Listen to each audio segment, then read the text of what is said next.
Hello, my name's Jupiter Hadley, and today we're doing another version of Jupe Plays All the Games, this time with the Bite-Sized Horror Jam.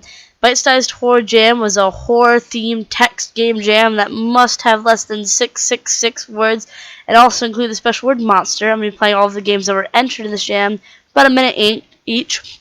Links to the individual games will be in the description, so you can check them out. Links to all my stuff will also be in the description, so you can check me out. There'll be about 10 per video. As always, thank you very much for liking and commenting and checking me out. That's it. Next. We're playing Consume. You hear heavy pounding on the door downstairs. Something is coming after you. Let's go to your parents' room. Your parents aren't here. Rows of watches, perfume bottles, and small things line the dresser drawers. The TV's off. You hear the door downstairs open. Let's close and lock the door. You hear heavy, fast footsteps in your bedroom. You hear a loud thrashing noise. It is looking for you. Hide under the bed. It's very dusty under the bed. The monster pounds and breaks down the door of the room. He picks up and throws the bed before consuming you. Alright, let's stay in your bedroom. Your TV and lights are on. You hear the door downstairs open and quick heavy footsteps coming up. Close the lights. You close the lights. The monster pounds and breaks down the bedroom door before consuming you. Alright. Let's try the bathroom. The bathroom is small and the toilet is broken. You hear the door downstairs breaking open.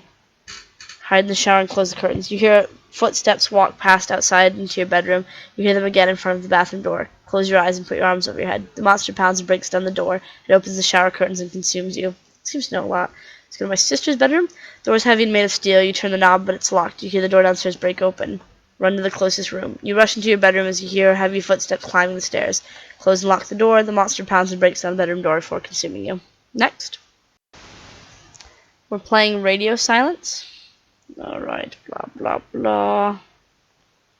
Audio is adjusted. Okay. Radio silence, start. Wake up, Richard. Shit. Must have dozed off for a second. Been driving for hours. Christ, I'm exhausted. Should have brought a monster at the gas station.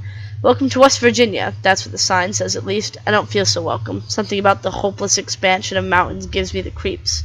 Leg is starting to cramp up. Damn, I would kill for a cigarette about now. It's getting dark. I'd better keep going. DC isn't much further. Really? They're playing this song again? This is torture. The signal is fading. There's a small consolation, and now it's gone. Never thought I'd be so happy to listen to dead air. There's a sign coming up. Entering radio silence zone. That's just delightful. Emma's probably worried by now. I can't wait to see her. I can't wait to sleep in my own bed. Oof. What? Shit, my arm went through the windshield. This is bleeding pretty bad. I should find something to bandage it with. Glove compartment, maybe a bottle of Vicodin should help me with the pain. I guess finally be using it for its intended purpose. Backseat. Nothing. Backseat is empty. Coffee cups and garbage. To get my life together. Console. I have a scarf. She'd be pissed I got blood all over it, but she's also pissed if I was dead. So, alright, I should stop. That should stop the bleeding. I guess I better try to figure out where I'm at. Jesus, I hope the AA comes out to the... Huh, that's weird.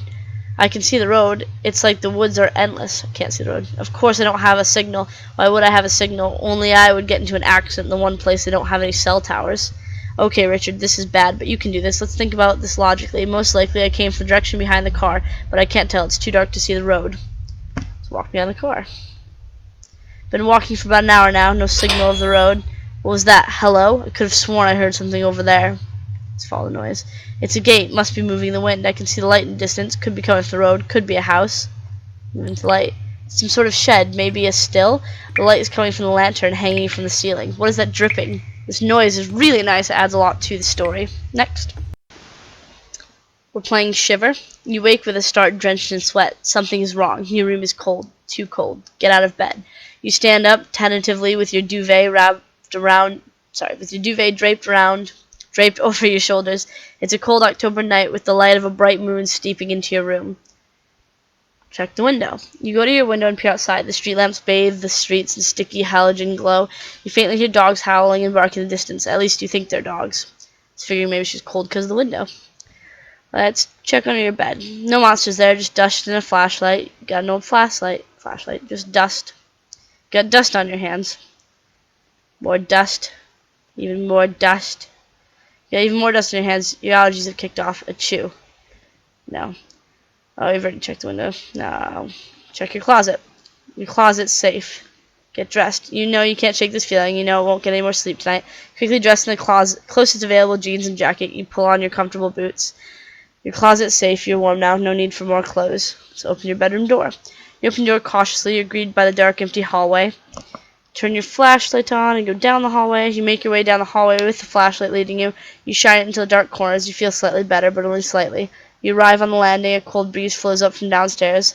Descend the stairs.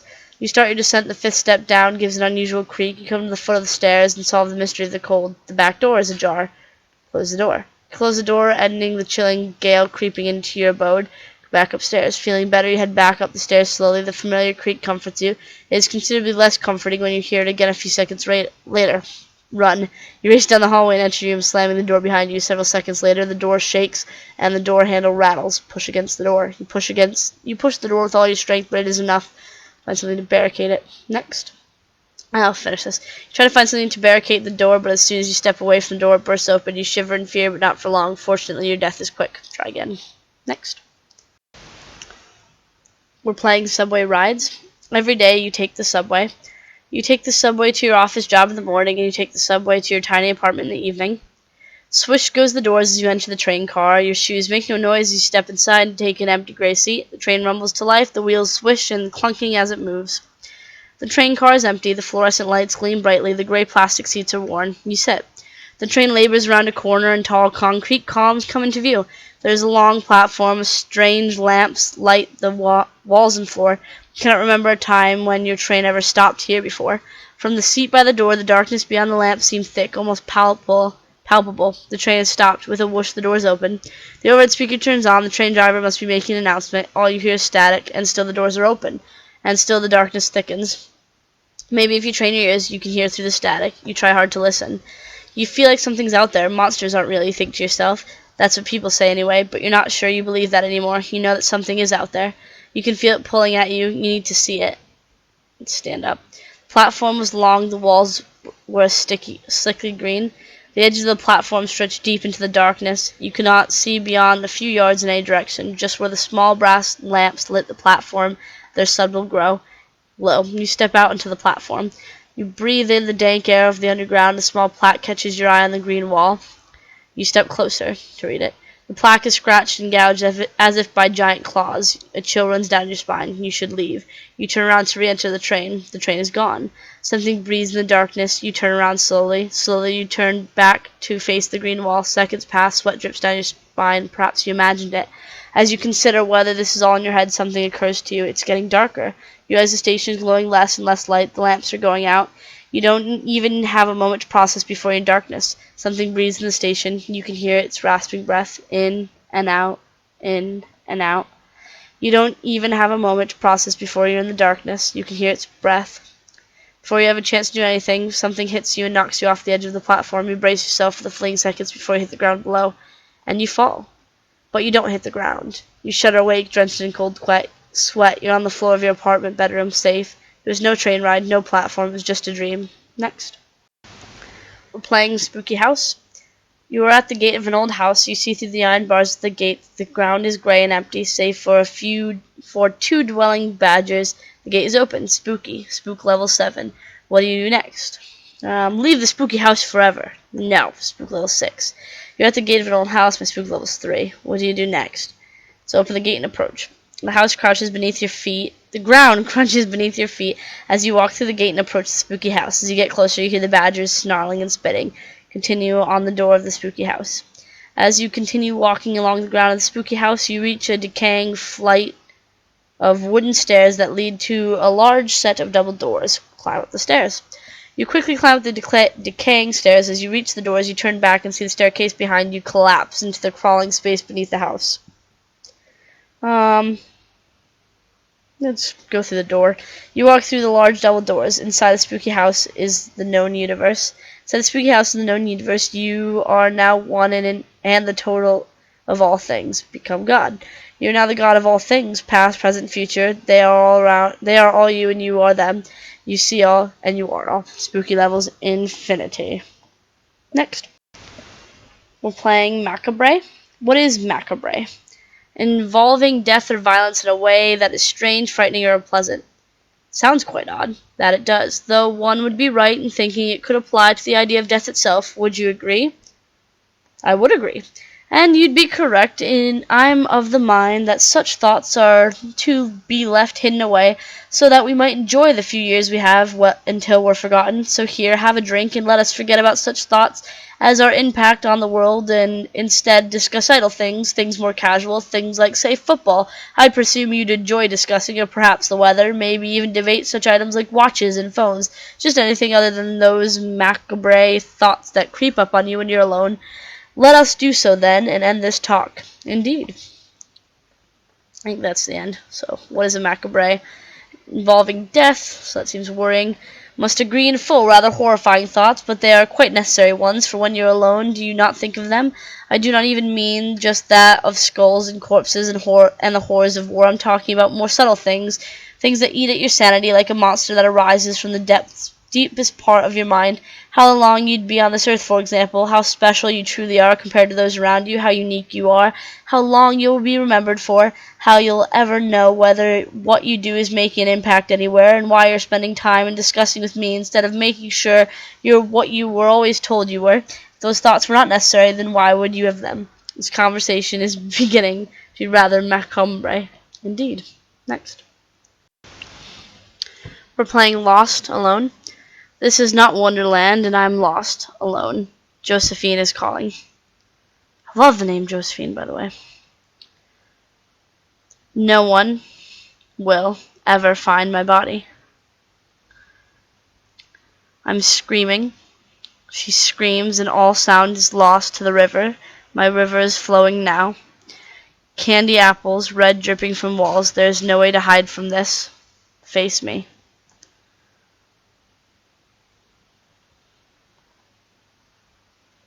Waiting for it to load the next page. For whatever reason, it won't take me past this page. I get an error when I load it up. I've even unzipped the game that I'm not going to be able to undo moves or save the state. I don't know what's going on, so I'm just going to have to say next. We're playing Fear of the Dark. You wake up at 4 a.m. after hearing a strange noise. You're alone in your bedroom and it's completely dark. The only visible thing is the light switch. Your bedroom is lit. You see nothing unusual. A window, a closet, a door. Maybe you should just turn off the lights and get back to sleep. Just your clothes, no monster inside. A door. You open your bedroom door and you see a dark corridor. The bedroom door is behind you. You can't see what's in front of you. It's very dark. The corridor lights are not working. You know there's a bathroom to your left and a living room to your right. Let's go back to our bedroom and just check the window. You see your front yard. Streetlights seem to be falling in. Dogs are barking. Let's go to your door. We'll go down the corridor. There's the bathroom. Nothing unusual here. Maybe you should just go back. Living room. The living room seems okay, but there's light coming below the kitchen's door. Check it or go back to the corridor. Wake up at 5 a.m. at your bedroom. You had a strange dream about a humanoid creature with big eyes in a surgery room. The back of your right ear itches. You may want to turn on the lights. Your bedroom is lit. You see nothing unusual. A window, a closet door. Maybe you should just turn off the lights and go back to sleep. You manage to sleep and life goes on. From time to time you wake up late night, very anxious and sweating. Things appear out of place following mornings. You fill your house with security devices and isolate yourself more and more. Your neighbors start to fear you and call you a hermit. You live the rest of your life with the fear of the dark. Let's go back. Door, bedroom door, dark corridor, living room. We'll go to the kitchen. Kitchen's a mess. There are broken dishes and knives on the ground. There's some burn marks on the windows. Call the police. 2 police officers arrive at your house. They ask some questions and warn you to lock your doors and buy some security devices. They leave without helping too much, since nothing was stolen. Maybe it's just an animal. You should try to calm down and go back to sleep. Next. We're playing Casket. Use the mouse to navigate, select a decision, and confirm. It's night when you're supposed to go home from your work. You're walking with a cell phone in your pocket and earphones in your ears. As you walk, you didn't see any people, but there are smartphones lying on the ground. Just grab a phone. Nope, I can only do keep walking. Oh wait, no, grab a phone. Next. Electricity just sparked at you upon touching a smartphone. You saw a picture of a person on the screen now. Every smartphone on the ground projects a portrait of him or herself. Some are in groups, but where are the owners of the gadgets? Look closely. As your oculars near to their screens, the eye of every person without an emotion within are closed. Most likely they're dead. You took off your earphones for a while, and someone is and someone called you. It's your friend holding a smartphone. She went to you for a little conversation. Have a conversation with her, sure. Had a conversation with her, and she also wants to take a picture with you. She holds her phone in reverse for the camera and aims at the two of you. All of a sudden, you nudge her for something. Sorry, but I have to go. You cut the conversation, but it's alright to your friend. Both of you are waving hands before you part ways. Meanwhile, as you're walking afar from her, your friend's about to take a picture of herself. A screeching just passed by your ears, and you also hear the gadget's impact. Go back and see what happens. You turn back, but suddenly a faceless person just ran at you. He took a picture of you with his smartphone. You've been brought to a monstrous dimension where your hopes and dreams are shattered from the captured image. The person just dropped his phone due to static electricity, but as for you, you're dead. Game over. Next. We're playing My Ways. I wasn't sure what was going to happen when I clicked in. It's kind of frightening me. Headphones. For maximum experience, dull lights and headphones recommended. Alright. My Ways. Click here to begin. Warning, if you do not try to save if you have a weak stomach. Oh god, do not try this game if you have a weak stomach. Great. Choose your way. We'll do knife. Chapter 1. One last dinner. Choose a sharp knife. You are very much hungry. Enter the room. You see a naked man standing with his back towards you. His hands and legs are chained. Approach him calmly. He seemed to have heard you approach him, and he starts wrestling. He can't see your face. Show him your face. He saw your face and shouted, "You monster!" You stabbed him in the gut. He screamed in agony. He will remember you. Tell him why you're here. I'll kill you. You tell him that this knife has killed many people before. Tonight you are only here to put you through the most agonizing pain imaginable. Start your dinner preparations. You walk up towards his back and slide down the cold knife down. So you slide the cold knife down his spine without hurting him. You start with poking your dish. You start by cutting holes all the way down your spine so that he gets paralyzed. Should be all the way down his spine. The little bit of like spelling errors kind of take away from it. Begin to remove useless parts. You start cutting off your fingers and toes one by one and insert the knife between the skin and the flesh very carefully without damaging or wasting the insides. Begin to remove the skin. Remove the other inedible organs. So it says you're cutting off your fingers. It's supposed to be his fingers or my own fingers, because I don't know why I'm cutting myself. You cut a hole in his stomach and remove all the organs until there is just a pile of intestines and kidneys on the floor. He almost faints due to the unbearable intensity of the pain. Next.